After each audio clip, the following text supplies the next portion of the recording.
भाग 1 हमने पढ़ लिया है। अब नेक्स्ट चैप्टर हम नागरिकता का चैप्टर हम पढ़ने वाले हैं। तो किस तरह से नागरिकता मिलती है, कितने प्रकार की नागरिकता की जो सिचुएशंस हैं वो हमारे कॉन्स्टिट्यूशन में दी गई है, उन सब को लेकर हम डिस्कस करेंगे आज। तो फर्स्ट थिंग तो ये है कि आप अपना बेरेक्ट ओपन कर लें, क्योंकि आप बेरेक्ट के साथ पढ़ेंगे तभी आप पढ़ पाएंगे। अपना बेरेक्ट ओपन करें और साथ ही साथ एक पेन और पेपर भी रख लें।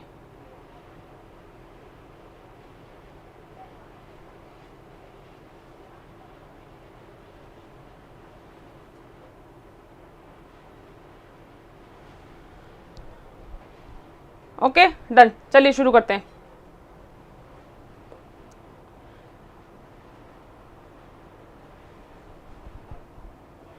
देखिए, एक काम करते हैं, मैं आपको सिर्फ हिंदी में खोल देती हूँ ताकि आपको इसमें भी विजिबल हो, क्योंकि आप में से हो सकता है कोई कैंडिडेट के पास में डायरेक्ट अवेलेबल ना हो, तो वो इसमें देख लें, ठीक है। और जब हमें इंग्लिश की ज़रूरत होगी तो हम इंग्लिश में देख लेंगे। अब आपको सबको बोर्ड विजिबल है? ठीक है, निकालिए कि संविधान के प्रारंभ पर नागरिकता।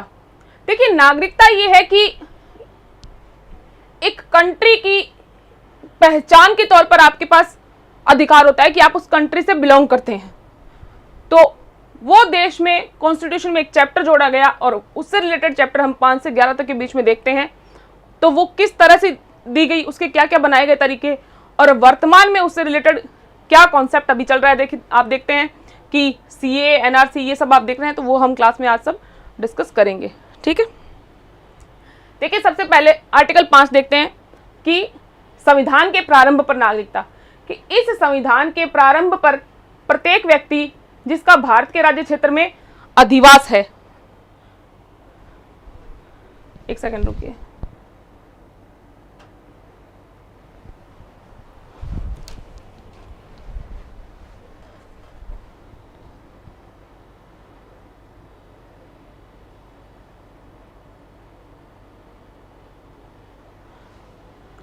कि संविधान के प्रारंभ पर नागरिकता, इस संविधान के प्रारंभ पर प्रत्येक व्यक्ति जिसका भारत के राज्य क्षेत्र में अधिवास है। देखिए, सबसे पहले क्या लिखा है कि अधिवास है, और इसके बाद में और शब्द का प्रयोग किया गया है, ठीक है, कि ये मैंडेटरी है कि संविधान के प्रारंभ पर प्रत्येक व्यक्ति जिसका भारत के राज्य क्षेत्र में अधिवास है, कि जब संविधान प्रारंभ हुआ तो उस प्रारंभ पर उस व्यक्ति का अधिवास था, ठीक है।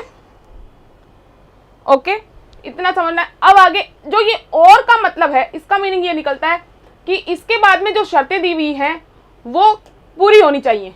ये लिखा है और कि जो भारत के राज्य क्षेत्र में जन्मा था, कि उस टाइम अधिवास था जब कॉन्स्टिट्यूशन संविधान के प्रारंभ पर, उस समय जब संविधान लागू हो रहा था उस समय राज्य क्षेत्र में अधिवास है, प्लस इस और का मतलब है कि इसके साथ साथ में आगे वाली सिचुएशन। देखिए, इनके बाद में सब में या लिखा हुआ है, ठीक है। तो या तो ये सिचुएशन हो सकती है, या ये सिचुएशन हो सकती है, या ये सिचुएशन हो सकती है, या अगर तीनों भी होती है तो कोई प्रॉब्लम नहीं है। कि संविधान लागू होने पर जिसका भारत के राज्य क्षेत्र में अधिवास है और जो भारत के राज्य क्षेत्र में जन्मा था, अधिवास था और भारत के राज्य क्षेत्र में जन्मा हुआ है, ठीक है। या एक तो ये अधिवास है या फिर और भारत में जन्मा है, एक सिचुएशन तो ये है। सेकंड, राज्य क्षेत्र में अधिवास है और जिसके माता या पिता में से कोई भारत के राज्य क्षेत्र में जन्मा था, कि एक तो वो वहां पे रह रहा था इंडिया में उस टाइम जब संविधान लागू हो रहा था, उस टाइम रह रहा था, और जिसके माता या पिता में से कोई भारत के राज्य क्षेत्र में जन्मा था, कि या तो उसकी माता या उसके पिता, उनमें से दोनों में से एक, या फिर दोनों भी चले तो कोई दोनों होते हैं तो कोई दिक्कत नहीं था, कि या तो माता या पिता में से कोई भारत के राज्य क्षेत्र में जन्मा था। इसके साथ में या तो ये सिचुएशन पूरी होनी चाहिए, या ये सिचुएशन पूरी होनी चाहिए, या फिर ये सिचुएशन पूरी होनी चाहिए। तीसरी सिचुएशन क्या है कि जो ऐसे प्रारंभ से ठीक पहले कम से कम 5 वर्ष तक भारत के राज्य क्षेत्र में मामूली तौर से निवासी रहा है, कि 5 साल तक, जैसे ये भारत में उस टाइम तो रह रहा था लेकिन ये सिचुएशन नहीं है, ये सिचुएशन नहीं है। तो तीसरा ऑप्शन ये है कि जब संविधान प्रारंभ होता है उससे ठीक पहले 5 साल तक वो भारत में रह रहा था तो वो भारत का नागरिक होगा। ठीक है, क्या लिखा हुआ है कि भारत संविधान का प्रारंभ था तब भारत के राज्य क्षेत्र में अधिवास था, और उसके साथ में प्लस में क्या है ये और कि भारत के राज्य क्षेत्र में जन्मा था, अगर जन्मा नहीं है तो माता पिता में से कोई जन्मा होगा, और अगर दोनों ही सिचुएशन नहीं है तो या प्रारंभ से ठीक पहले 5 वर्ष तक लगातार वो वहां पर रह रहा हो। ये 5 का मीनिंग है। बताइए सबको 5 क्लियर है क्या? आर्टिकल 5 सबको क्लियर है? बताइए सब। हम बाकायदा कहां और कॉमा क्यों है या क्यों लिखा है सब पढ़ते हुए चलेंगे, बिल्कुल कोई भी किसी तरह का डाउट आपको नहीं रहना चाहिए। बताइए कि संविधान के प्रारंभ पर नागरिकता क्या है वह है, और ये जो लाइन लिखी हुई है भारत का नागरिक होगा, कि जैसे ही संविधान लागू हुआ इन सिचुएशन की जो भी था इसमें जो आ रहा था उस टाइम वो संविधान में वो भारत का नागरिक होगा ये डिक्लेयर कर दिया गया था कि वो भारत का नागरिक होगा। ये टर्म्स याद रखिए, क्या लिखा हुआ है? भारत का नागरिक होगा। ठीक है, ओके क्लियर। नेक्स्ट चलते हैं। अब हम देखते हैं कि पाकिस्तान से भारत को प्रव्रजन करने वाले कुछ व्यक्तियों के नागरिकता के अधिकार, कि ये आर्टिकल 6 बताता है जो पाकिस्तान से भारत आए, पाकिस्तान से भारत को प्रव्रजन, 7 बताता है भारत से पाकिस्तान को प्रव्रजन। तो सबसे पहले क्या है, हम 6 पढ़ेंगे कि पाकिस्तान से भारत को प्रव्रजन, कि जो पाकिस्तान से भारत आए उनके विषय में क्या था, कुछ व्यक्तियों की नागरिकता के अधिकार। देखिए अनुच्छेद 5 में किसी बात के होते हुए भी कि जो 5 है उनके पास तो अधिकारता है ही, उनके अलावा की स्थिति वाले भी तो लोग थे, तो उनके अलावा की अनुच्छेद 5 में किसी बात के होते हुए भी कोई व्यक्ति जिसने ऐसे राज्य क्षेत्र से जो इस समय पाकिस्तान के अंतर्गत है, क्योंकि देखिए देश का विभाजन हो गया था, तो क्या लिखा है इस समय पाकिस्तान के अंतर्गत है, कि जो पाकिस्तान जैसे ये कंट्री थी, जैसे ये इंडिया था और ये 2 में डिवाइड हो गया तो ये वाला बन गया हिंदुस्तान और ये बन गया पाकिस्तान, तो इस वाले क्षेत्र में जिसने ऐसे राज्य क्षेत्र से जो इस समय पाकिस्तान के अंतर्गत है भारत के राज्य क्षेत्र को प्रव्रजन किया है। देखिए यहां पे क्या था, इस वाले क्षेत्र में भी तो मतलब जनरली क्या हुआ था, जो हिंदू जाति थी वो यहाँ पे जो रह रहे थे वो लोग जैसे ही पार्टीशन हुआ, तो क्योंकि एक सांप्रदायिक आधार पे ये पार्टीशन हुआ था मुख्यतः, तो ये यहां से वो लोग इस तरफ आए थे, जो हिंदुस्तान था इंडिया था उस तरफ आए थे। तो कोई व्यक्ति जिसने ऐसे राज्य क्षेत्र से जो इस समय पाकिस्तान के अंतर्गत है, कि मतलब जब पार्टीशन हो गया तो वो पाकिस्तान बन गया आधा क्षेत्र, पहले तो पूरा इंडिया था लेकिन आधा क्षेत्र क्या हुआ पाकिस्तान बन गया, तो भारत के राज्य क्षेत्र को प्रव्रजन किया है। तो लोगों ने क्या किया, जो हिंदू थे या फिर जो भी हिंदुस्तान में रहना चाहते थे, इन्होंने क्या किया, ये इस क्षेत्र के लिए रवाना हो गए, इधर प्रव्रजन कर लिया।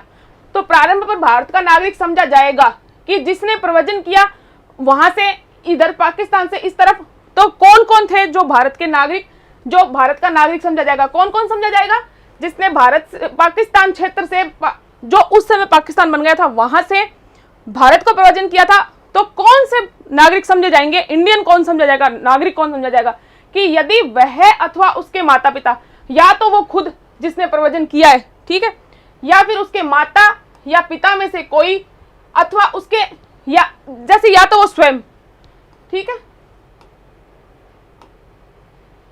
या तो वो स्वयं हो, ठीक है, या उसकी माता हो या उसका पिता हो, या माता या पिता दोनों हो सकते हैं, या इनमें से कोई, अथवा उसके पितामह या पितामह या मातामह या मातामही, मतलब उसके ग्रैंड पेरेंट्स, दोनों तरफ से ग्रैंड पेरेंट्स मतलब दादा दादी और नाना नानी दोनों, चारों काउंट इसमें होंगे, ठीक है, अथवा उसके पितामह या पितामही या मातामही में से कोई मूल रूप में यथा अधिनियमित भारत शासन अधिनियम 1935 में परिभाषित भारत में जन्मा था। देखिए इसका मतलब ये क्या कह रहा है कि ये है 1935 का इंडिया,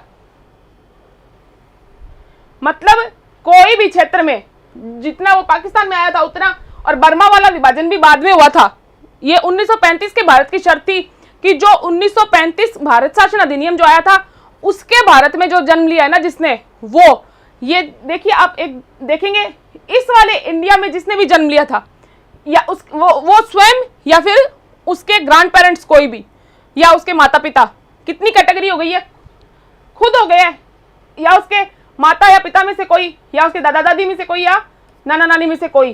तो इस जो किस में जन्मा है, 1935 के अधिनियम में जो भारत बताया गया है वो उस समय जो भारत था ना उस वाला, तो मतलब बर्मा वगैरह सब इंक्लूड होंगे, उसमें से कोई भी क्षेत्र का हो सकता है। ठीक है,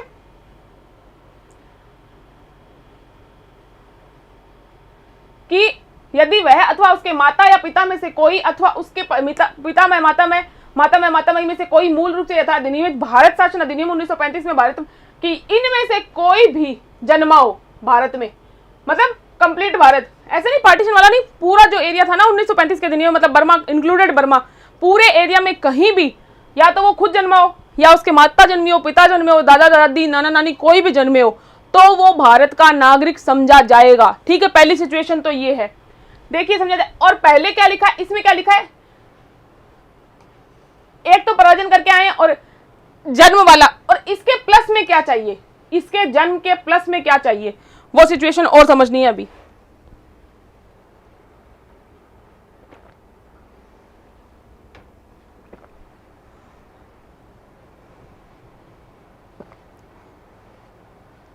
अभी तक समझ में आ गया ना सब। अब हम देखेंगे कि प्रवचन कब किया है। अब ये क्लियरिटी हमको करनी है कि डेट कौन सी थी, कि यदि वह अथवा उसके माता या पिता में से कोई, ये तो हो गया क्लियर। दूसरा है अब कि जबकि वह व्यक्ति ऐसा है कि जो ये जो ऊपर वाले जिस व्यक्ति की बात हो रही है वो व्यक्ति कौन है, कि जबकि वह व्यक्ति ऐसा है जिसने 19 जुलाई 1948 से पहले, देखिए ये जो खुद डेट है ना ये खुद भी इंक्लूड नहीं है, खुद भी मतलब इस दिन को भी अलग स्थिति में डाल दिया गया है। तो क्या लिखा हुआ है, ये डेट याद रखनी है 19 जुलाई 1948, जिसने 19 जुलाई, जबकि वह व्यक्ति, एक तो ये क्या लिखा है कि ये वाले जितने हैं ना खुद, या फिर उस जो खुद आया है लेकिन उसके याद वो खुद नहीं जन्मा है लेकिन उसके माता जन्मी है या पिता जन्मा है, नाना जन्मे है, नानी जन्मी है, कौन किस में जन्मे 1935 वाले भारत में, कि सारा जितना मतलब इंडिया वाला एरिया था, पाकिस्तान वाला एरिया था, सब जितना एरिया ना उसमें से कोई जन्मा है। और उसके साथ साथ में क्या चाहिए कि वो कब तक आ गया हो, कि ऐसा आदमी 19 जुलाई 1948 से पहले इस प्रकार प्रव्रजन किया है, तब यदि वह अपने प्रव्रजन की तारीख से भारत के राज्य क्षेत्र में मामूली तौर से निवास कर रहा है। देखो क्या लिखा है कि स्वयं जन्मा है या फिर माता पिता में से कोई जन्मा है या ग्रैंड पेरेंट्स में से कोई जन्मा है, और 19 जुलाई 1948 से पहले पहले भारत आ गया और उसके बाद में लगातार भारत में रह रहा है। सिचुएशन कंप्लीट, ये एक पूरी सिचुएशन है। ठीक है, कि ये वाली सिचुएशन प्लस ये वाली सिचुएशन, अगर ये पूरी स्थिति ये वाली, जैसे कै और ख दोनों मिला के अगर पूरे हो गए, कै और ख का एक, आप बिल्कुल ध्यान से सुनेंगे, कै और ख का एक, कि अगर ये पूरे हो गए तो ये एक कंप्लीट सिचुएशन है कि अगर जन्मा है, और दूसरी बात 19 जुलाई 1948 से पहले आ गया है और भारत में प्रव्रजन करने के बाद, मतलब इस डेट से पहले पहले भारत में आने के बाद भारत में रह रहा है, तो वो नागरिक माना जाएगा। ठीक है, ये कंडीशन क्लियर समझ लीजिए। ये वाली सिचुएशन थी कि भारत में जन्मा, वो खुद जन्मा था या फिर ग्रैंड पेरेंट्स में से या मदर फादर में से कोई जन्मा था, लेकिन ये सिचुएशन नहीं है। ठीक है, कि 19 जुलाई 1948 से पहले नहीं आया था, ये सिचुएशन नहीं है, लेकिन ये सिचुएशन है। तो फिर सेकंड कंडीशन क्या है कि जबकि वह व्यक्ति ऐसा है जिसने 19 जुलाई 1948 को, कि या तो इस डेट को देखना बेटा, एक क्वेश्चन पूछा जा सकता है, ये सिर्फ और सिर्फ इतना सा माइन्यूट सा डिफरेंस है जो याद रखना है कि इस डेट को भी जो लोग आए थे, अगर क्वेश्चन ये पूछा जाता है कि क्वेश्चन बहुत ध्यान से पढ़ना है कि 19 जुलाई 1948 को जो लिखा होगा ना उसमें ये फिर दो में चला जाएगा, ख का जो सब क्लॉज एक है ना उसमें नहीं रहेगा, ख के सब क्लॉज दो में चला जाएगा। इस तरह से आपको घुमा के क्वेश्चन पूछा जा सकता है। तो ये याद रखना है कि ये डेट खुद भी इसमें शामिल नहीं है, इससे पहले वाले ही शामिल है सिर्फ। ठीक है, कि जबकि वह व्यक्ति ऐसा है जिसने 19 जुलाई 1948 को या उसके पश्चात इस प्रकार प्रवचन किया है कि जन्मा था, माता पिता जन्मे थे, ग्रैंड पेरेंट्स कोई जन्मे थे, लेकिन उसने क्या किया 19 जुलाई 1948 से पहले नहीं आया, तो फिर उसके पास दूसरा ऑप्शन क्या है कि नागरिक कैसे बने, कि उसके पश्चात इस प्रकार प्रवचन किया, तब यदि वह नागरिकता प्राप्ति के लिए भारत डोमिनियन की सरकार द्वारा विहित प्रारूप में और रीति से उसके द्वारा इस संविधान के प्रारंभ से पहले ऐसे अधिकारी को जिसे उस सरकार ने इस प्रयोजन के लिए नियुक्त किया है, आवेदन किए जाने पर उस अधिकारी द्वारा भारत का नागरिक रजिस्ट्रीकृत कर लिया गया। जैसे कि ये वाली कै वाली सिचुएशन पूरी हो गई, तो ख का जो दो है ना वो क्या बताता है कि आपने स्पेसिफिक जो उस टाइम व्यवस्था थी आवेदन करने की, वहां पर आवेदन किया और आपको रजिस्टर कर लिया गया, आप रजिस्टर्ड हो गए हैं, तो आप भारतीय नागरिक माने जाएंगे। ठीक है, परंतु यदि कोई व्यक्ति अपने आवेदन की तारीख से ठीक पहले कम से कम 6 माह भारत के राज्य क्षेत्र में निवासी नहीं रह रहा है, तो वह इस प्रकार रजिस्ट्रीकृत नहीं किया जाएगा। मतलब यह है कि आप, इसकी शर्त थी कि अगर आप रजिस्ट्रेशन, ये 19 जुलाई वाला आवेदन अगर आप कर रहे हैं ना, कि 19 जुलाई को आए हैं या फिर 19 जुलाई 1948 के बाद आए हैं, तो आपके लिए जरूरी है कि परंतु यदि कोई व्यक्ति अपने आवेदन की तारीख से ठीक पहले कम से कम 6 मास भारत के राज्य क्षेत्र में निवासी नहीं रहा है, तो वह इस प्रकार रजिस्ट्रीकृत नहीं किया जाएगा। मतलब इसका यह है कि जैसे ही आपने प्रव्रजन किया, तो उस आवेदन की तारीख को, अपने आवेदन की तारीख से ठीक पहले, कि जिस दिन आपने आवेदन किया उससे पहले आप लगातार 6 महीने वहां पर रहना जरूरी है। 6 माह का कंपलसरी था कि 6 महीने आप रहेंगे, फिर उसके बाद आप आवेदन करके ले सकते हैं। तो आपके पास 6 महीने का जो टेन्योर दिया हुआ है, कि जो पीरियड दिया हुआ है, उसका कंप्लीशन होना चाहिए। ऐसा नहीं है कि आप मतलब आवेदन कर रहे हैं उस दिन आप जस्ट आए हैं, तो आपका 6 महीने का ड्यूरेशन इसमें बताया गया है। ठीक है, पहली कंडीशन क्या है कि आप जन्मे हो, खुद भारत के नागरिक कब होंगे, जो पाकिस्तान से भारत को आए हैं। उसमें 2 डेट है, 19 जुलाई 1948 से पहले, 19 जुलाई 1948 को या उसके बाद में, 2 सिचुएशन है। तो पहले आप जन्मे हो, आपके ग्रैंड पेरेंट्स या मदर फादर में से कोई जन्मा है, और साथ में आप 19 जुलाई 1948 से पहले आ गए हैं तो नागरिक है। लेकिन दूसरी सिचुएशन क्या है, 19 जुलाई 1948 के बाद आए हैं, तो आप क्या करेंगे, जो रजिस्ट्रेशन का उस टाइम तरीका था, उस टाइम जिसने आवेदन कर दिया और उस टाइम वो 6 महीने से रह रहा था, तो जैसे ही वो आवेदन करेगा 6 महीने से, उसकी पहली शर्त हो जाएगी कि वो 6 महीने से रह रहा है, तो आप भारत के नागरिक मान लिए जाओगे। अब बताओ कि समझ में आया कि 6, बताओ सबको 6 बिल्कुल क्लियर है क्या, सब बताइए।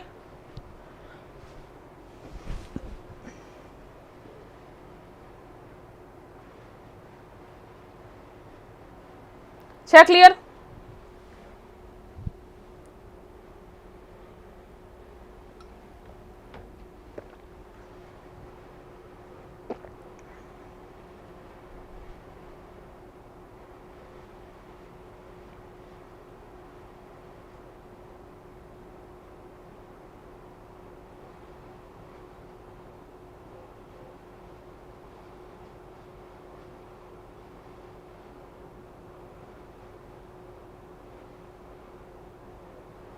Okay, clear. चलिए नेक्स्ट पढ़ते हैं। देखिए, आप इन सब में एक चीज देख रहे होंगे कि नागरिक समझा जाएगा, shall be deemed to be citizen of India. ये लाइन पढ़ रहे हैं आप, इसमें भी लिखा है, 6 में भी लिखा है, समझा जाएगा। और शैल बी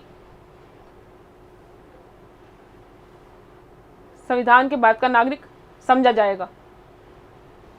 ये क्या था, इसमें क्या लिखा है, भारत का नागरिक होगा, shall be a citizen of India. क्या लिखा है, shall be a citizen of India, Bharat का नागरिक होगा, और shall be deemed to be citizen of India, कि भारत का नागरिक समझा जाएगा। ये 2 टर्म हम आगे कनेक्ट करेंगे, तो ये दोनों चीजें आप ध्यान में रखें कि 2 चीजें लिखी हुई है। 5 में क्या लिखा है कि शैल be a citizen of India, Bharat का नागरिक होगा, और 6 में क्या लिखा है कि नागरिक समझा जाएगा। ठीक है, 2 टर्म लिखी हुई है, इन दोनों टर्म को हमें याद रखना है, क्योंकि अभी हम आगे जब पढ़ेंगे तो हम इसको डिस्कस करेंगे। अब नेक्स्ट हम समझते हैं 7 को, कि आर्टिकल 7 क्या कहता है, कि पाकिस्तान को प्रव्रजन करने वाले कुछ व्यक्तियों के नागरिकता के अधिकार, कि ऐसे भी लोग थे जो क्या हुआ, भारत से पाकिस्तान की तरफ चले गए। ठीक है, तो भारत से पाकिस्तान को प्रव्रजन करने वालों की क्या स्थिति, अनुच्छेद 5 और 6 में किसी बात के होते हुए भी कोई व्यक्ति जिसने 1 मार्च 1947 के पश्चात भारत के राज्य क्षेत्र से ऐसे राज्य क्षेत्र को जो इस समय पाकिस्तान था, जैसे ये इंडिया, ये पाकिस्तान, ये भारत, तो इधर से जो चला गया, ये है इंडिया और ये है पाकिस्तान, जो इंडिया से पाकिस्तान की तरफ चले गए, कब, जिसने 1 मार्च 1947 के पश्चात भारत के राज्य क्षेत्र से ऐसे राज्य क्षेत्र को जो इस समय पाकिस्तान के अंतर्गत है प्रव्रजन किया है। कि 1 मार्च के बाद में अगर आप गए हो, 1 मार्च से पहले गए हो, वो स्थिति अलग थी। 1 मार्च 1947 डेट क्या थी, 1 मार्च 1947 के बाद भारत के राज्य क्षेत्र से ऐसे राज्य क्षेत्र में, मतलब पाकिस्तान वाले एरिया में आप चले गए हैं। ठीक है, भारत का नागरिक नहीं समझा जाएगा। मतलब अगर आप 1 मार्च 1947 के बाद में अगर आप पाकिस्तान वाले एरिया में चले गए हैं तो आप भारत के नागरिक नहीं समझे जाएंगे, ये कंडीशन बताता है। ठीक है, लेकिन इसमें एक प्रोविजो क्या है कि परंतु इस अनुच्छेद की कोई बात ऐसे व्यक्ति को लागू नहीं होगी जो ऐसे राज्य क्षेत्र को जो इस समय पाकिस्तान के अंतर्गत है प्रवचन करने के पश्चात भारत के राज्य क्षेत्र को, देखिए क्या लिखा है कि परंतु इस अनुच्छेद की कोई बात ऐसे व्यक्ति को लागू नहीं होगी जो ऐसे राज्य क्षेत्र को जो इस समय पाकिस्तान के अंतर्गत है प्रवचन करने के पश्चात भारत के राज्य क्षेत्र को ऐसी अनुज्ञा के अधीन लौट आया है जो पुनर्वास के लिए या स्थायी रूप से लौटने के लिए किसी विधि के प्राधिकार द्वारा या उसके अधीन दी गई है। और प्रत्येक ऐसे व्यक्ति के बारे में कि अगर कोई चला तो गया, इस अनुच्छेद की बात किस पे लागू नहीं होगी, जो ऐसे राज्य क्षेत्र को जो इस समय पाकिस्तान के अंतर्गत है प्रवचन करने का, चला तो गया लेकिन वापस आ गया।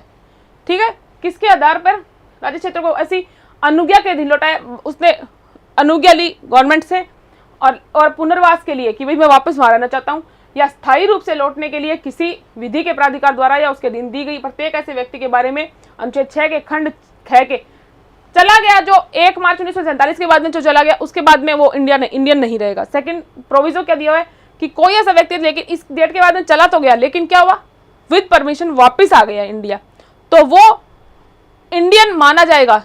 लेकिन जो एक बार पाकिस्तान प्रवचन करने के बाद में वापस आया उसके लिए सिचुएशन क्या रहेगी कि वो नागरिकता कैसे लेगा, क्योंकि जैसे ही वो गया तो उसकी नागरिकता तो खत्म हो गई। पहला क्या बोल रहा है कि जो चला गया उसकी इस डेट को 1 मार्च 1947 को उसकी नागरिकता खत्म हो गई, लेकिन कई लोग क्या हुए वापस आ गए, तो फिर उनका प्रोविजन क्या, क्योंकि जैसे ही गए नागरिकता खत्म हो गई, तो उनकी फिर क्या कंडीशन रहेगी जो वापस आ गए विद परमिशन। तो उनमें क्या लिखा गया है कि बारे में अनुच्छेद 6 के खंड 6 के प्रयोजन के लिए यह समझा जाएगा कि उसने भारत के राज्य क्षेत्र को 19 जुलाई 1948 के पश्चात प्रवचन किया है, कि यह समझा जाएगा कि जो 19 जुलाई 1948 के में जो प्रोविजन थे, मतलब आप आवेदन कर सकते हैं गवर्नमेंट से, जो सिस्टम है उस टाइम वहां पर आप रजिस्ट्रेशन के लिए आवेदन कर सकते हैं और आप भारतीय नागरिकता ग्रहण कर सकते हैं और आपको जब मिल जाएगी उसके बाद में आप भारतीय नागरिक माने जाएंगे। ठीक है, 7 क्लियर, बताइए 7 में कोई कंफ्यूजन, आर्टिकल 7 में कोई कंफ्यूजन?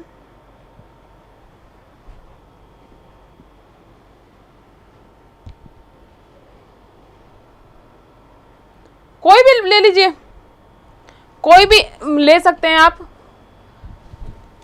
ये सेंट्रल लॉ पब्लिकेशन का ये वाला बेरेक्ट आप ले सकते हैं। ठीक है, या फिर कोई भी बेरेक्ट, क्योंकि देखिए इसमें मिस्टेक नहीं है, कुछ बेरेक्ट्स आते हैं जिनमें थोड़ी मिस्टेक्स आती है लेकिन इस वाले में कोई मिस्टेक नहीं है, तो आप ये वाला ले सकते हैं। ठीक है, ओके क्लियर, 7 पर क्लियर। अब चलते हैं नेक्स्ट 8 में क्या लिखा है कि भारत के बाहर रहने वाले भारतीय उद्भव के कुछ व्यक्तियों के नागरिकता के अधिकार, rights of citizenship of certain persons of Indian origin residing outside India. ठीक है, कि अनुच्छेद 5 में किसी बात के होते हुए भी कोई व्यक्ति जो या जिसके माता पिता में से कोई अथवा पितामह या पितामही या मातामही में से कोई मूल रूप से यथा अधिनियम भारत संविधान अधिनियम 1935 में परिभाषित भारत में जन्मा था, कि अनुच्छेद 5 की बात साइड में रखते हुए कोई व्यक्ति जो या तो वो स्वयं या फिर वही माता पिता या ग्रैंड पेरेंट्स भारत में परिभाषित भारत में जन्मा था, इनमें से कोई जन्मा हो, और जो इस प्रकार परिभाषित भारत के बाहर किसी देश में मामूली तौर से निवास कर रहा हो, कि पाकिस्तान के जो उस टाइम बना था उसके अलावा भी तो कंट्रीज थी जहां पे लोग रह रहे थे, जैसे या तो कोई ऐसा हो कि वो खुद जन्मा और बाहर रह रहा हो या फिर बाहर तो रह रहा हो लेकिन वो खुद नहीं जन्मा है लेकिन उसके माता पिता में से कोई जन्मा है, उसके नाना नानी में से कोई जन्मा है, उसके दादा दादी में से कोई जन्मा है, वो वाली सिचुएशन। तो ऐसे जो लोग थे जो पाकिस्तान के अलावा भी तो कंट्रीज थी जो उस टाइम बाहर रह रहे थे, तो उन लोगों के बारे में ये बात करता है। और जो इस प्रकार परिभाषित भारत के बाहर किसी देश में मामूली तौर से निवास कर रहा है, भारत का नागरिक समझा जाएगा। कब समझा जाएगा? क्या लिखा है? भारत का नागरिक समझा जाएगा यदि वह नागरिकता प्राप्ति के लिए भारत डोमिनियन की सरकार द्वारा या भारत सरकार द्वारा विहित प्रारूप में और रीति से अपने द्वारा उस देश में जहां वह तत्समय निवास कर रहा है भारत के राजनयिक, मतलब आवेदन कहां करेगा? भारत के राजनयिक से या कौंसिलीय प्रतिनिधि को, कौंसिल प्रतिनिधि उस कंट्री में जो भी थे, मतलब एम्बेसी में आवेदन करेगा, राजनयिक या कौंसिलीय प्रतिनिधि को इस संविधान के प्रारंभ से पहले या उसके पश्चात आवेदन किए जाने पर ऐसे राजनयिक या काउंसिल प्रतिनिधि के द्वारा भारत का नागरिक रजिस्ट्रीकृत कर लिया गया। जैसे कोई कंट्री से बाहर रह रहा है तो या तो वो स्वयं जन्मा है कि कोई जन्मा है लेकिन उस टाइम बाहर रह रहा हो विभाजन के समय, या फिर क्या स्थिति है कि उसके ग्रैंड पेरेंट्स या मदर फादर कोई रह रहे हो, वो मतलब इंडिया में जन्मे हो, तो उसको कैसे मिलेगी कि वो उस जिस कंट्री में रह रहा है वहां पे भारत के राजनयिक और कौंसिली प्रतिनिधि को आवेदन कर सकता है और रजिस्ट्रेशन के द्वारा नागरिकता ले सकता है, और वो बाद में क्या होगा, भारत का नागरिक समझा जाएगा। ठीक है। 8 में वैसे इतना कोई नहीं है कि कोई ऐसे भी लोग थे जो पाकिस्तान के अलावा दूसरी कंट्रीज में रह रहे थे, तो उनकी नागरिकता का क्या संबंध था कि या तो वो खुद जन्मे हो, अगर खुद नहीं जन्मे लेकिन कोई और माता पिता में से, ग्रैंड पेरेंट्स में से कोई जन्मे हो, तो वो नागरिकता कैसे लेंगे, वो जिस कंट्री में रह रहे हैं वहां पर भारतीय राजनयिक से या फिर कौंसिल जो प्रतिनिधि थे उनसे आवेदन करेंगे कि हम उस टाइम या तो मैं जन्मा हूँ या फिर हमारे पेरेंट्स में से, ग्रैंड पेरेंट्स में से कोई जन्मा है, तो मुझे नागरिकता दे दी जाए, और जब वो उसको रजिस्टर्ड कर लेगा तो आप उस भारत के नागरिक माने जाओगे। क्लियर? ठीक है, क्लियर। नेक्स्ट 9 में चलते हैं कि विदेशी राज्य की नागरिकता स्वेच्छा से अर्जित करने वाले व्यक्तियों का नागरिक न होना। ठीक है, कि यदि किसी व्यक्ति ने किसी विदेशी राज्य की नागरिकता स्वेच्छा से अर्जित कर ली है तो वह अनुच्छेद 5 के आधार पर भारत का नागरिक नहीं होगा, अथवा अनुच्छेद 6 या अनुच्छेद 8 के आधार पर नागरिक नहीं समझा जाएगा। कि अनुच्छेद 6-8 में से किसी में भी नागरिक नहीं समझा जाएगा, क्योंकि देखिए इंडिया में सिस्टम ये है कि आपके पास 2 नागरिकता नहीं हो सकती, ना तो इंडिया में स्वयं में और आप ना ही इंडिया की और दूसरे की नागरिकता साथ में रख सकते हैं। तो जैसे ही किसी ने दूसरी कंट्री की नागरिकता ले ली है तो ऑटोमेटिक इंडियन सिटीजनशिप आपकी खत्म हो जाएगी। किसी व्यक्ति ने किसी विदेशी राज्य की नागरिकता स्वेच्छा से अर्जित कर ली है कि अगर अपनी मर्जी से स्वेच्छा से अर्जित कर ली है तो वह अनुच्छेद 5 के आधार पर भारत का नागरिक नहीं होगा। ठीक है, 5 में, 6 में, 8 में जितने भी सिचुएशन दी हुई है उनमें नागरिक भारत का वो नहीं होगा। क्या हो जाएगा वो, जैसे ही दूसरी कंट्री की नागरिकता आप लेंगे आप ऑटोमेटिक आपकी नागरिकता इंडियन सिटीजनशिप आपकी खत्म हो जाएगी। 10 में क्या लिखा है कि नागरिकों के अधिकारों का बना रहना, कि प्रत्येक व्यक्ति जो इस भाग के पूर्वगामी उपबंधों में से किसी के अधीन भारत का नागरिक है, कई जगह हमने पढ़ा था भारत का नागरिक होगा, वो तो ये है नागरिक है, और कई जगह हमने पढ़ा था कि समझा जाता है, मतलब समझा जाएगा। 2 चीजें हमने पढ़ी थी, तो दोनों 10 में इंक्लूड होती है। 10 में दोनों के बारे में बात की गई है कि आप उस टाइम आपके माता पिता में से कोई जन्मे थे, आपके माता पिता या आप खुद जन्मे थे, या आप 5 साल से रहते थे, मतलब 5 वाली सिचुएशन जो थी वो उनको क्या डायरेक्ट क्या लिख दिया गया कि वो, क्योंकि वो उस टाइम वहीं रह रहे थे और वहीं थे, या फिर उनके पेरेंट्स वहाँ थे, या फिर वो खुद 5 साल से रह रहा था, ऐसी कोई 5 वाली कोई भी सिचुएशन थी, तो उस टाइम क्या था कि आप इंडियन हो, आप भारतीय नागरिक हो, तो ये भारतीय नागरिक है या समझा जाता है, या फिर आपने थ्रू रजिस्ट्रेशन आपने सिटीजनशिप हासिल की है। तो दोनों ही सिचुएशन में आप, इसीलिए मैंने आपको उस टाइम बोला था कि आप इस पर ध्यान देना कि प्रत्येक व्यक्ति जो इस भाग के पूर्वगामी उपबंधों में से किसी के अधीन भारत का नागरिक है या समझा जाता है, ऐसी विधि के उपबंधों के अधीन रहते हुए जो संसद द्वारा बनाई जाए भारत का नागरिक बना रहेगा। कि जो एक्ट जिस तरह से संसद नियम कानून बनाएगी उसके अकॉर्डिंग फिर आप नागरिक बने रहोगे। जो नागरिक है वो भी, और जो नागरिक मतलब जिनको समझा जाता है, मतलब थ्रू रजिस्ट्रेशन आपने नागरिकता हासिल की है तो भी आप नागरिक समझे जाओगे। ठीक है। संसद द्वारा नागरिकता के अधिकार का विधि द्वारा विनियमित किया जाना, parliament to regulate the right of citizenship by law, की विधि के द्वारा संसद नागरिकता के अधिकार को क्या कर सकती है, विनियमित कर सकती है। कि इस भाग के पूर्वगामी उपबंधों की कोई बात नागरिकता के अर्जन और समाप्ति के तथा नागरिकता से संबंधित अन्य सभी विषयों के संबंध में उपबंध करने की संसद की शक्ति का अल्पीकरण नहीं करेगी।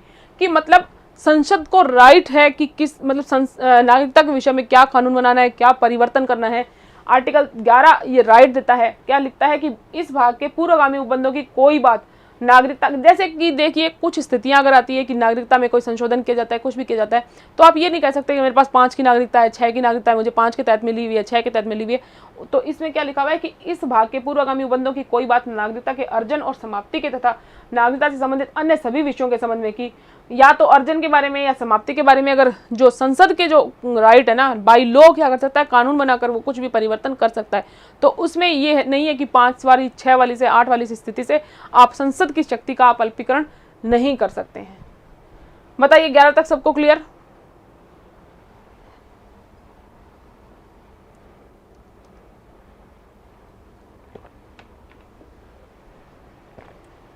इनमें कोई डाउट है क्या?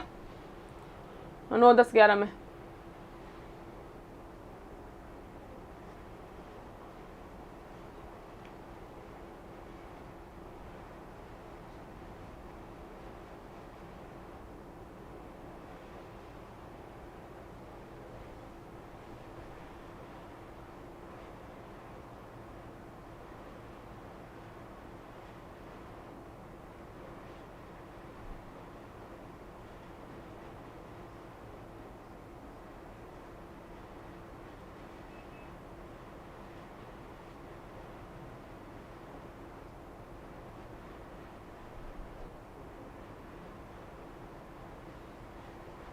ठीक है।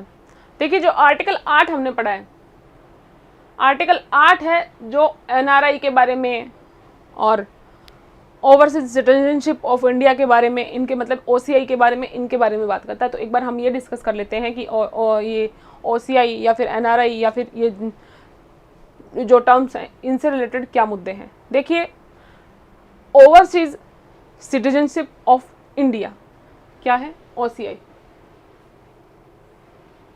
ये देखिए वैसे कोई इतना कोई गंभीर मुद्दा नहीं है, लेकिन इससे कनेक्ट करता है तो हम थोड़ा डिस्कस कर रहे हैं, ठीक है। ओवरसीज सिटीजनशिप ऑफ इंडिया मतलब कि ओसीआई की जो श्रेणी है उसको भारत सरकार के द्वारा 2005 में इसको शुरू किया गया था, ठीक है। और ये किसको मिल सकता है कि जो अपना गृह मंत्रालय वो ओसीआई के मतलब रूप में एक ऐसे व्यक्ति को परिभाषित करता है। कौन ओसीआई में कौन शामिल होगा कि जो 26 जनवरी 1950 को या उसके बाद कि इस डेट को 26 जनवरी 1950 को या इसके बाद भारत का नागरिक था या उस तारीख पर भारत का नागरिक बनने योग्य था, कि 26 जनवरी 1950 को 26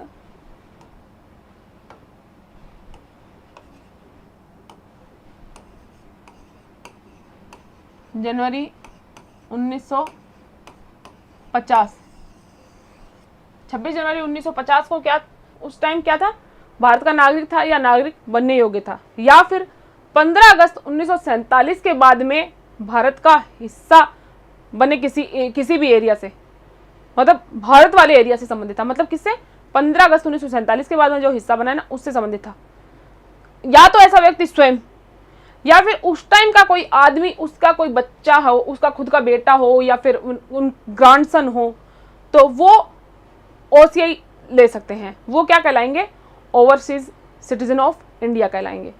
किसको जो 26 जनवरी 1950 को या तो इंडियन था या फिर इंडियन बनने की योग्यता रखता था, मतलब नागरिकता की योग्यता रखता था, या फिर एक दूसरी डेट दी हुई है कि 15 अगस्त 1947 के बाद में जो भारत वाला एरिया है उससे संबंधित था, मतलब वहाँ जन्मा था या उसका, और फिर उसका बाद में उनके जो ग्रैंडसन है या उनके जो सन एंड डॉटर हैं जो, तो वो लोग क्या होते हैं, ओवरसीज सिटीजन ऑफ इंडिया, ठीक है।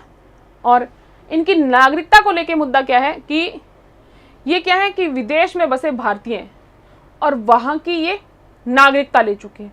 तो नागरिकता के बारे में इनका क्या हो सकता है कि भारतीय संविधान क्या होता है, दोनों नागरिकता के अपने यहाँ पे सिस्टम नहीं है, इसलिए जिसके पास भी ओसीआई कार्ड होता है ये क्या होते हैं इंडियन है, लेकिन नागरिकता इनके पास दूसरी कंट्री की होती है। इसलिए कोई भी जिसके पास ओसीआई कार्ड धारक जो होता है उसके पास भारत की नागरिकता नहीं होती है। नागरिकता किसकी, दूसरे कंट्री, मीन्स कि ये इंडियन है लेकिन ये बाहर मतलब भारतीय हैं लेकिन ये दूसरी कंट्री की नागरिकता ले चुके हैं और इनके पास ओसीआई कार्ड है क्योंकि ये मूल रूप से इंडियन है, ठीक है।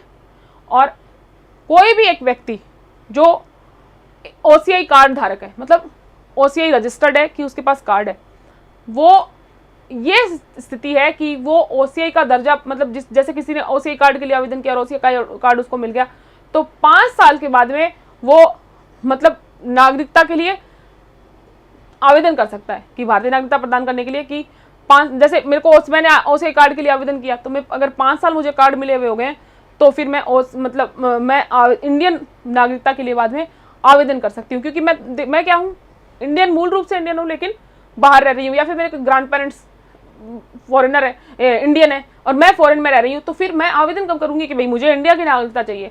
तो जैसे पहले मैं ओसीआई कार्ड इशू करवाऊंगी कि भाई मेरी ऐसी ऐसी स्थिति है, या तो मैं उस इंडिया में जन्मी हूँ या फिर मेरे ग्रैंड पेरेंट्स इंडिया में जन्मे, तो मैं क्या करूँगी, इंडिया की नागरिकता लेने के लिए आवेदन कर सकूँगी कब, जिस दिन मुझे OCI कार्ड इशू होगा, उस कार्ड के इशू होने के 5 साल के बाद में। ठीक है। अब एक कैटेगरी है NRI। NRI क्या है, मतलब एक ऐसा भारतीय पासपोर्ट धारक होता है जो किसी वित्तीय वर्ष में कि मतलब जो पूरा कंप्लीट जो फाइनेंशियल ईयर होता है उसमें 183 डेज किसी दूसरी कंट्री में रहता है। कितने, 365 डेज में से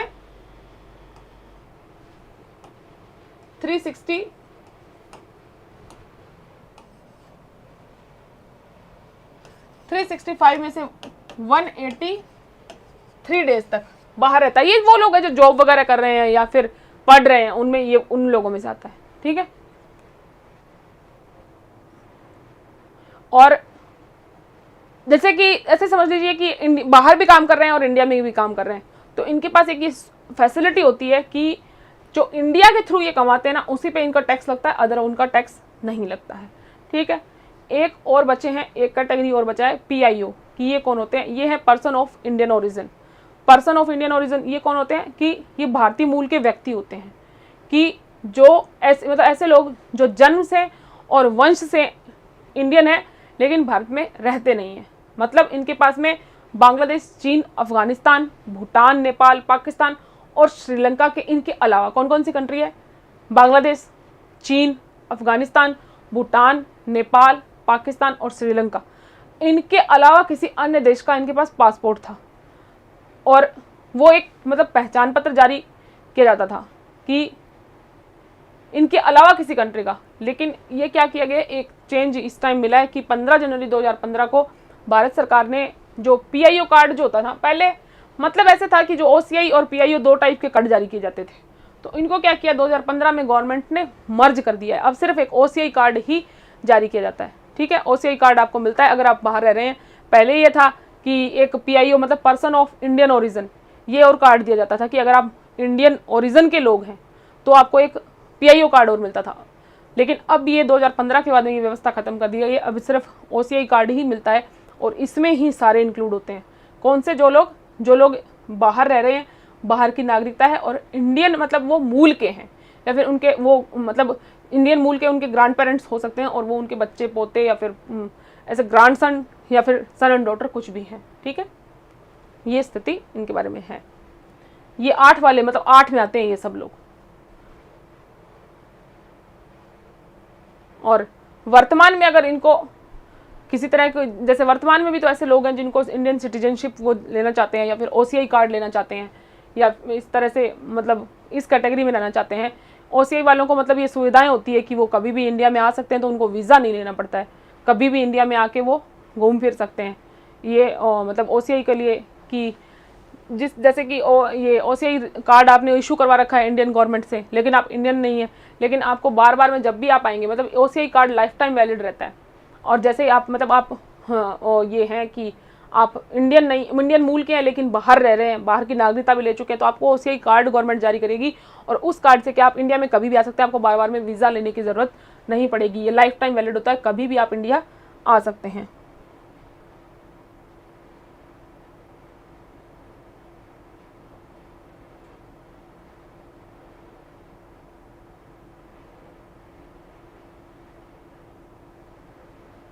ठीक है।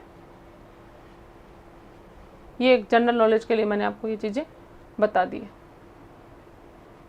अब नेक्स्ट हम डिस्कस करते हैं कि नागरिकता को लेके कुछ मुद्दे पिछले कुछ सालों में देखने को मिले हैं। CAA और NRC सबने इस बारे में कहीं ना कहीं कुछ ना कुछ पढ़ा होगा। ठीक है।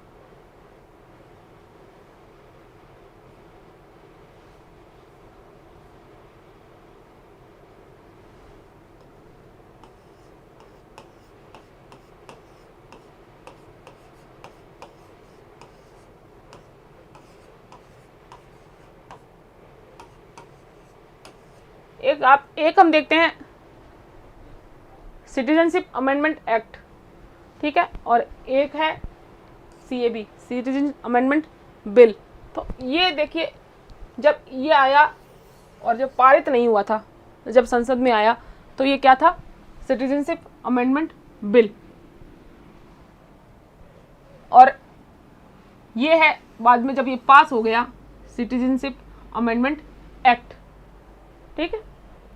तो ये एक्ट बन गया, तब ये सीए था और पहले ये सीए भी था जब ये बिल था, पास नहीं हुआ था, ठीक है। तो इसमें और इसमें ज़्यादा कंफ्यूज होने की ज़रूरत नहीं है कि ये क्या और ये क्या है। ये बिल था और ये बिल, मतलब बात तो दोनों में सेम ही है। जब पहले बिल बन के आया फिर ये पास हो गया तो ये सीए बन गया, क्योंकि जब तक पास नहीं होता है तब तक वो बिल रहता है,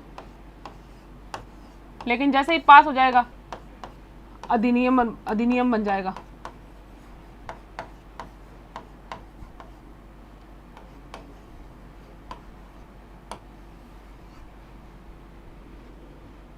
अधिनियमित, ठीक है। एक बार जब हम वो पढ़ रहे थे, प्रस्तावना पढ़ रहे थे, तो आप में से किसी बच्चे ने पूछा भी था, शायद क्लास शायद ओवर हो गई थी तो मैंने बाद में जवाब नहीं दिया था कि मैडम अधिनियमित क्या होता है। कि जब किसी को कानून का रूप दे दिया जाता है, कोई भी चीज होती है, कोई भी कानून, एक पहले क्या रखा जाता है, प्रस्ताव रखा जाता है, बिल रखा जाता है कि हाँ भाई ये कानून देश में होना चाहिए, ठीक है। उसके बाद में जब उसको कानून का रूप दे दिया जाता है तो ये कहा जाता है इसको अधिनियमित कर दिया गया है।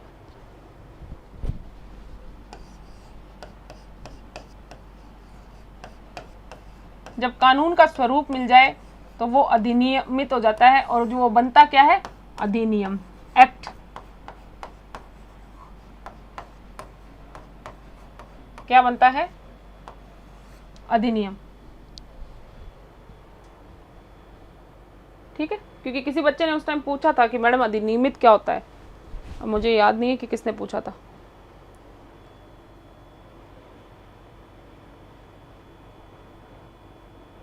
ठीक है,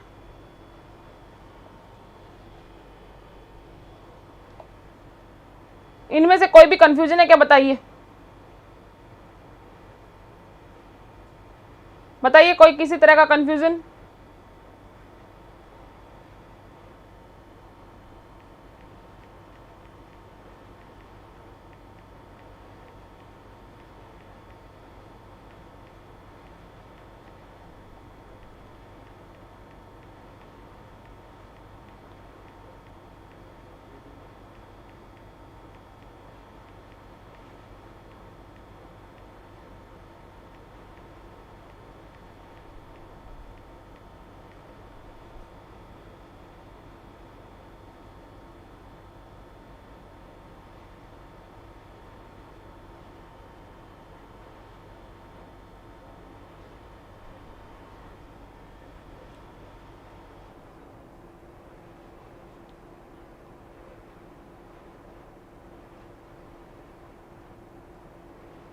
कोई कंफ्यूजन नहीं है सबको, ठीक है, डन। क्या कि भारत से कितने दिन बाहर रहने से नागरिकता समाप्त हो जाती है। ये देखिए, अगर कोई 7 साल तक भारत से बाहर रहता है, कि 7 साल तक लगातार भारत से बाहर रह रहा है और किसी तरह का अपडेट अगर गवर्नमेंट को नहीं दिया है, 7 ईयर का टाइम बताया गया है कि अगर 7 ईयर तक आप रहते हैं बाहर और आप किसी तरह की कोई अपडेट नहीं देते हैं तो आपकी नागरिकता गवर्नमेंट समाप्त कर सकती है, ठीक है।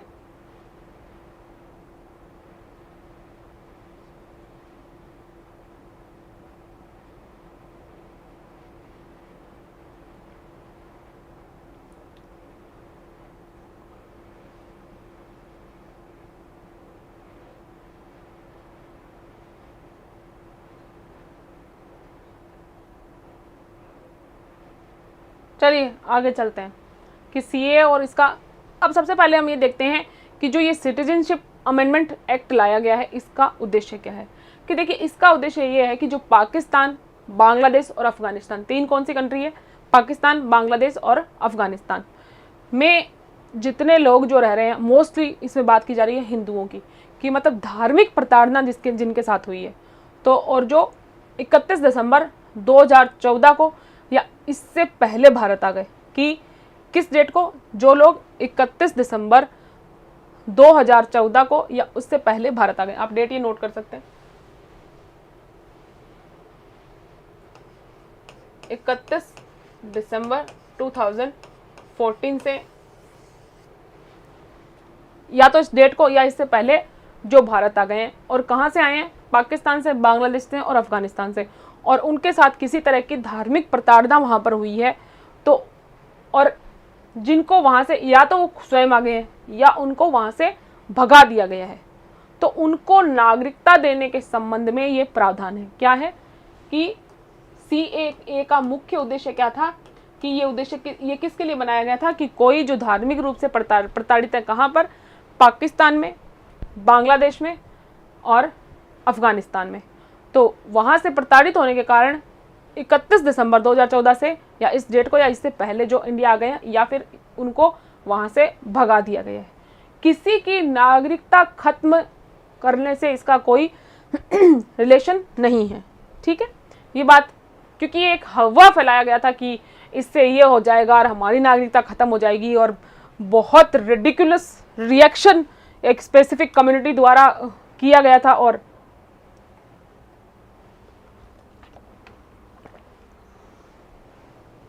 जबकि पता था ही नहीं कि क्या है क्या नहीं, बिना ही बेस पे, बिना किसी आधार पे, और एक विरोध इसका किया गया था। तो मुख्य उद्देश्य क्या था कि अफगानिस्तान, बांग्लादेश और पाकिस्तान में जो लोग धार्मिक रूप से प्रताड़ित थे, स्पेशली हिंदू, वो वहाँ से भगा दिए गए या वो स्वयं आ गए, उनको नागरिकता देने से संबंधी ये प्रोविज़न, इसका उद्देश्य ये है, ठीक है। इसके बाद में हम देखते हैं एक चीज़, हम देखते हैं NRC कि NRC क्या है। National register of citizenship. क्या है? National register of citizenship, NRC। भारतीय नागरिकों के लिए नाम वाला एक रजिस्टर है। कोई बहुत, एक बात समझे, चीज़ों को बहुत बड़ा नहीं बनाना है दिमाग में, ये पता नहीं क्या होगा, ये पता नहीं होगा। जितना चीज़ को हवा बना लेंगे लाइफ में, देखिए अभी ये बात हम डिस्कस कर रहे हैं तो आपको मैं ये बात समझा, मतलब क्योंकि देखिए आप में से बहुत सारे बच्चे हैं जिनको मैं देखती हूँ कि आप बहुत छोटे छोटे बच्चे हैं, बहुत छोटे, जिनको देखिए आप जितना आप पढ़ रहे हैं उसके साथ साथ में ज़रूरी है कि आपको अपने जीवन में आसपास की चीज़ों को, क्योंकि देखिए आप उस एज ग्रुप से हैं कि आप चीज़ों को देखेंगे तो सही। देखिए आप में से कुछ बच्चे हो सकते हैं जो मैच्योर हो, लेकिन आप में से काफ़ी बच्चे हैं जो बहुत छोटी एज के बच्चे हैं, जिस एज में ऐसे कोई सोच रहा होगा ना कि मैं 20-22 साल का हूँ, तो 21-20 साल का हूँ, 19-20 साल का हूँ, तो वो अपने वहम, एक जो मैं बात कर रही हूँ ना, तो वो ये दिमाग में ना रखें कि मैं कोई 13-14 साल के बच्चे की बात कर रहा हूँ। वो आप ही उसी कैटेगरी में, जिनके लिए मैं बोल रही हूँ ना कि आप बहुत छोटे बच्चे हैं, तो वो जो 21-22 साल वाले हैं ना, वो उन्हीं की बात हो रही है। वो दिमाग में ये मत बहम बिठा लेना कि ऐसे कोई 13-14 वाले, उनकी बात नहीं हो रही, तुम्हारी बात हो रही है। 19-20-21-22 जो बच्चे हो, बहुत छोटे एज के बच्चे हो आप लोग, बहुत इमेच्योर एक जो होती है सिचुएशन। देखिए मैच्योरिटी आप खुद लेते हैं चीज़ों को, एक आप मैच्योरिटी किस चीज़ से ले सकते हैं आप? देखिए हमारे पास एक बहुत बड़ा माध्यम है जिससे आप ख़त्म भी हो सकते हैं और आप बन भी सकते हैं।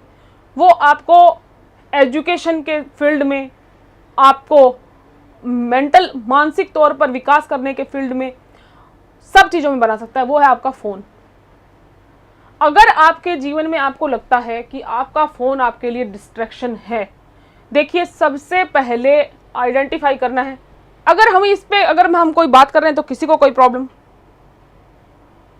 हम कुछ डिस्कस कर सकते हैं, सब बात सुनने के मूड में। ऐसा नहीं हो कि सारे कि मैडम क्या लेके बैठ गई हैं। देखिए आपके पास एक ऐसी ऑटोमेटिक, हर इंसान में एक समझ होती है कि वो ये आइडेंटिफाई कर सकता है कि उसका डिस्ट्रैक्शन क्या है। देखिए आप में से बहुत से बच्चे हैं जिनकी लाइफ में अलग अलग सिचुएशन है। देखिए कुछ बच्चों को आपको मैं पर्सनली जानती हूँ, कुछ को अलग अलग बहुत माध्यम से, हर तरीके से आप लोगों को मैं जानती हूँ। तो देखिए अलग अलग सिचुएशन लाइफ में होती है। तो सबसे पहले आपका सक्सेस होने के लिए ज़रूरी है बेटा कि आप डिस्ट्रक्शन आइडेंटिफाई करें। आपको क्या चीज़ डिस्टर्ब कर रही है। आप एक दिन अगर 1 घंटे भी बैठेंगे, आधे घंटे भी बैठेंगे, तो आपको एनालाइज करना है कि आपको कौन सी चीज़ डिस्ट्रैक्ट कर रही है लाइफ में। कॉपी पेन लेके बैठना है, बाकायदा कॉपी पेन लेके बैठना है और आइडेंटिफाई करना है कि लाइफ में कौन सी चीज़ आपको डिस्ट्रैक्ट कर रही है। ठीक है, कि इस चीज़ से लिखना है। और खुद एक हमेशा एक सिद्धांत बनाइए, सबसे ऑनेस्ट, किसी के साथ आप ऑनेस्ट रहने की बाद में आप तब सोचेंगे जब आप खुद के साथ ऑनेस्ट हैं। खुद के साथ ऑनेस्ट बने और पेन पेपर लेके कॉपी में लिख लें कि ये मेरा डिस्ट्रैक्शन है।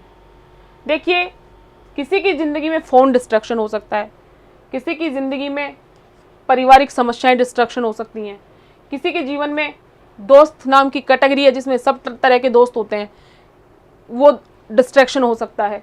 इसलिए सबसे ज़रूरी है कि देखिए, आप लाइफ में देखिए, अभी तैयारी साल 2 साल 3 साल आपको लग सकते हैं सक्सेस होने में। तो शुरुआत आप इसी चीज़ से करें कि अपने डिस्ट्रैक्शन आइडेंटिफाई करें कि मुझे किस चीज़ से डिस्टर्बेंस होता है, क्या चीज़ है जो मुझे मेरे लक्ष्य, देखिए आपका लक्ष्य से बड़ा आपकी लाइफ में कुछ नहीं है।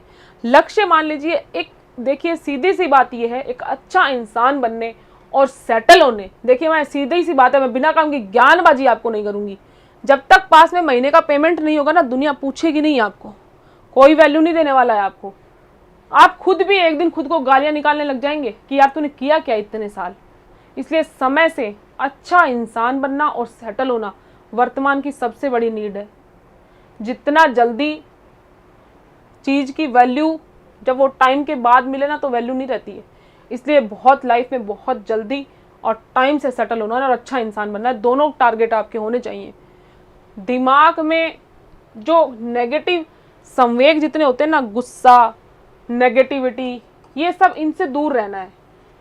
तो अपने डिस्ट्रैक्शन आइडेंटिफाई करने हैं। दूसरा, ज़िंदगी में 2 ही लक्ष्य बना के चलना है, एक मुझे अच्छा इंसान बनना है, एक मुझे सेटल्ड बनना है। 2 चीज़ें हैं जिसमें फ़ोन आपकी बहुत मदद कर सकता है।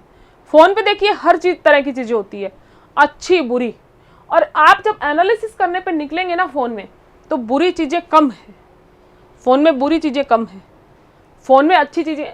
इतने अच्छे अच्छे वक्ता हैं इंडिया के, इतने इतने महान समझदार इंटेलिजेंट लोग हैं, उनको सुनिए, अच्छी अच्छी बातें सुनिए। लगभग 10 मिनट आपको, मतलब स्पेसिफिक करिए कि 10 मिनट हमें किसी न किसी एक पर्सन को सुनना है।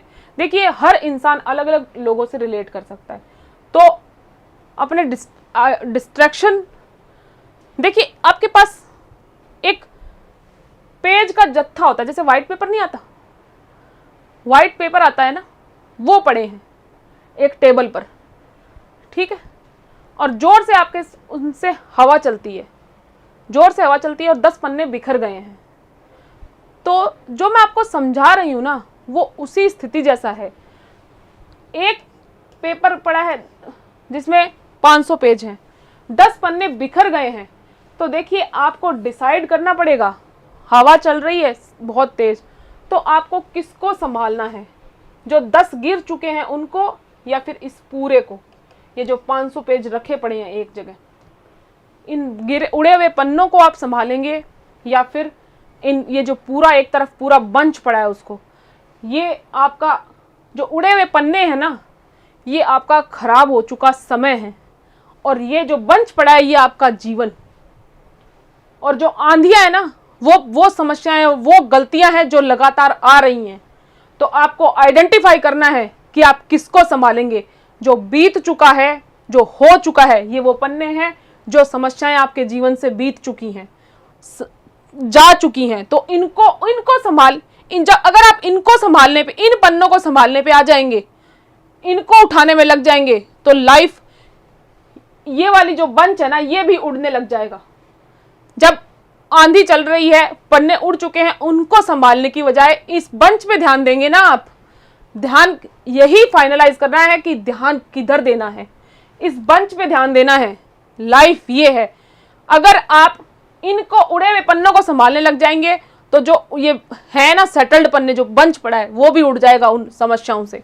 इसलिए ये उदाहरण सिर्फ मैंने आपको इसलिए दिया है कि जिंदगी यहाँ संभलेगी। इस जिंदगी संभालने से दिक्कतें होती है, लाइफ में प्रॉब्लम्स होती हैं, गलतियां बच्चे कर देते हैं, उनकी तरफ ध्यान नहीं देना होता है। जो बीत गया है, कभी एक एग्जाम दे दिया, सक्सेस नहीं हुए, लाइफ में कोई और मिस्टेक कर दी, कुछ दिक्कतें हो गई, क्या है क्या नहीं, उनकी तरफ नहीं देखना है। कुछ फाइनेंशियल क्राइसिस लाइफ में है, देखिए जैसे तैसे, देखिए एक बात बताऊं क्या, सीधी सी बात यह है कि लाइफ में भगवान ने जहां लाके खड़ा किया है वो हम कहीं खड़े हैं वो हमारी गलती नहीं है, हमें ईश्वर ने खड़ा किया है। लेकिन हम वहीं खड़े रहें, उसी प्रॉब्लम में बने रहें, ये हमारी समस्या है। फाइनेंशियल क्राइसिस आ जाए, आगे आने वाले 10 सालों में भी बने रहे, दिक्कत तो वो है ना। तो कोई खुद की गलतियां हैं, कोई एग्जाम क्लियर नहीं हुआ है, ये सब चीजें, ये वो उड़े पन्ने हैं, इनको ध्यान नहीं देना है। हर दिन ऐसे तो है नहीं कि 10 सालों तक ही हर दिन नई शुरुआत करते रहोगे। जितना जल्दी हो सके वो दिन निकालना है कि आज से मैं नई शुरुआत करूंगा, और उसमें समय नहीं लगना चाहिए कि 2 साल लग जाए, 5 साल लग जाए, 10 साल लग जाए, उससे कुछ नहीं होगा बेटा। जल्दी से जल्दी वो तुम्हारा दिन आ जाना चाहिए तुम्हारी लाइफ में कि आज से मैं नई शुरुआत करूंगा और आज से मेरा पढ़ना, एक अच्छा इंसान बनना और सेटल्ड होना, 2 मेरे टारगेट हैं। देखिए इन 2 कामों से ज़्यादा आपकी ज़िंदगी में कोई चीज़ इंपॉर्टेंस नहीं रखती। कोई भी चीज़, आपके यार दोस्त, सब चीज़ें साइड रह जाएंगी एक दिन। देखिए ज़िंदगी में वो दिन नहीं आना चाहिए जिस दिन हम खुद को सुनाएं, खुद को आप सुनाएं, वो दिन नहीं आना चाहिए। इसलिए कोशिश करें कि जितने भी डिस्ट्रैक्शन आपकी लाइफ में उनको साइडलाइन कर दें और पढ़ने की तरफ, अच्छा इंसान बनने की तरफ और सेटल्ड होने की तरफ ध्यान देना है। सेटल्ड होना है लाइफ में।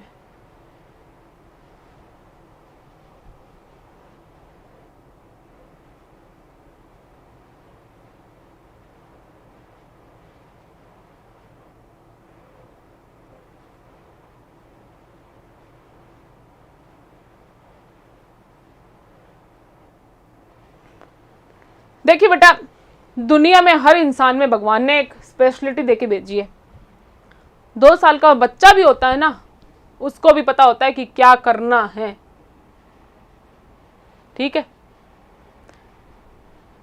छोटा बच्चा होता है ना, वो आग के एकदम, जैसे 1-2 महीने का, 4 महीने का, 6 महीने का, जैसे 2-3 साल का भी होने लगेगा ना, तो वो खुद का नुकसान करना बंद कर देगा।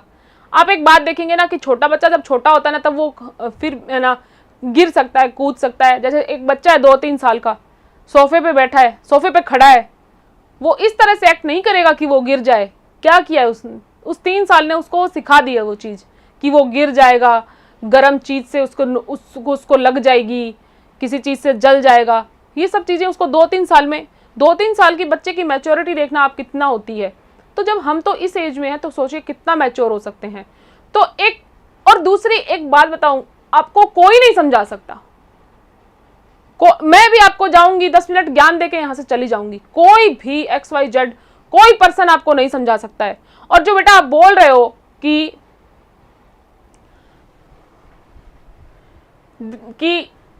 खुद पे अप्लाई कैसे करें, देखिए खुद पे अप्लाई करने में कोई आपको समझा सकता है, आपकी दिक्कतें आप खुद बताएंगे। देखो मैं आपको 500 चीजें बता दूंगी कि देखो बेटा तुम्हारी लाइफ में तुम्हारा ये डिस्टर्ब आपको कर सकती है, ये चीज डिस्टर्ब आपको कर सकती है, ये चीज डिस्टर्ब आपको कर सकती है। मैं आपकी फैमिली मेंबर अगर होती हूँ तो हो सकता है मुझे पता भी हो कि हाँ आपको कौन सी चीज डिस्टर्ब कर रही है। और कई बार जिंदगी में रिश्ते ऐसे होते हैं कि हम डिस्कस नहीं कर पाते हैं, खुल के बोल नहीं पाते हैं कि तुम इस डिस्ट्रैक्शन में हो, लेकिन मैं तुमसे बात इस बारे में नहीं कर पा रहा हूं। तो देखिए आपको कोई सिर्फ समझा सकता है। बहुत टफ डिसीजन होता है सही निर्णय लेना। निर्णय लेने के डिसीजन तो होते हैं, हम उल्टे फुल्टा कुछ भी ले डालेंगे, लेकिन सही डिसीजन लेना बहुत इंपॉर्टेंट है। तो जो आप बेटा बोल रहे हैं ना कि अप्लाई नहीं कर पाते हैं, देखिए ये हर इंसान की स्पेशलिटी होती है कि हमें पता होता है कि हम क्या सही कर रहे हैं और क्या गलत, और हमें क्या करना चाहिए। एक छोटी सी एक बात देख लो, सबको पता है शॉर्ट्स नहीं देखने, दिन भर शॉर्ट्स में स्क्रॉल नहीं करना है, पता है, लेकिन झक मार के सब उसी में लगे रहते हैं, चाहे दिन का आधा घंटा ही बर्बाद क्यों ना करे। ये एक ऐसी बीमारी है जिससे हिंदुस्तान का हर एज ग्रुप त्रस्त है। बच्चा, उसको भी शॉर्ट्स देखने हैं, 2 साल का बच्चा, 4 का, 8 का, 10 का, बस कैटेगरी बदल जाती है। और कैटेगरी क्या, आजकल तो अवेयरनेस इतनी नहीं है कि बच्चों को कौन सा यूट्यूब दिखाना है, बड़ों के अलग अलग यूट्यूब की कैटेगरी लोगों को पता नहीं है कि यूट्यूब की भी कैटेगरी होती है, कौन से एज ग्रुप की कौन सी यूट्यूब कैटेगरी है वो भी नहीं पता है, लोगों को अवेयरनेस नहीं है इतना। तो आपको, आप जो बोल रहे हैं कि सब पता सब होता है लेकिन अप्लाई, तो देखिए आपको सब पता है, अप्लाई कौन करवाएगा बेटा, कौन करवाएगा।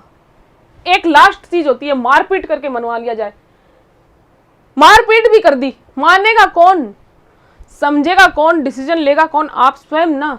जब तक आप खुद निर्णय नहीं लेंगे किसी चीज के बारे में, खुद को नहीं समझाएंगे, कोई कुछ नहीं कर सकता आपके लिए, कोई कुछ नहीं कर सकता है। दूसरा सिर्फ और सिर्फ आपको ज्ञान दे सकता है, किससे, अपनी जिंदगी से सीख के, कि समय कितना वैल्यूएबल होता है, सब कुछ।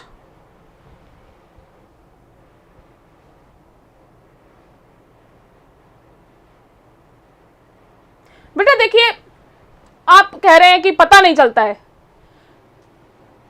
पहली बात तो मोटे तौर पर देखे ना, चीजें जब आसपास होती है ना, तो हमें पता होता है कि